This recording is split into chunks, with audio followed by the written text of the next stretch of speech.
బలంగా ఈ సిద్ధాంతాన్ని ముందుకు తీసుకొని పోయి బీసీలలో ఒక బలమైనటువంటి మార్పు ఐక్యత మన కాళ్ళ మీద మనం నిలబడాలి అనే దృష్టితోటి నేను వీళ్ళతోటి నిరంతరం మరి సంబంధాలను పెట్టుకొని నేను అనుకుంటా ఈ తిరుపతి చుట్టుపక్కల ప్రాంతంలో బలమైనటువంటి సిద్ధాంతాన్ని బోధించడం జరిగింది. దాదాపు 25-30 సంవత్సరాల క్రితం అనుకుంటాను.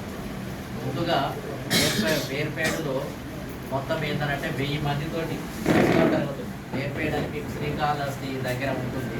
అక్కడ 2 రోజుల శిక్షణ తరగతులు 1000 మందితోటి భోజనాలు ఏర్పాటు చేసి 1000 మంది అంటే 1000 మందికి తగ్గకుండా 1200 మందితోటి శిక్షణ తరగతులు ఏకదాటిగా అప్పుడు సాంబశివరావు గారు, నేను, బిఎస్ రాములు, హైదరాబాద్ నుంచి ప్రముఖులందరినీ పిలిపించి ఒక్కొక్క అంశం మీదనే 2 గంటలు గంట సేపు ఉపన్యాసాలు ఇస్తే దాదాపు 2 రోజులు సుదీర్ఘంగా జరిగినాయి. 27 సంవత్సరాల క్రితం అనుకుంటాం.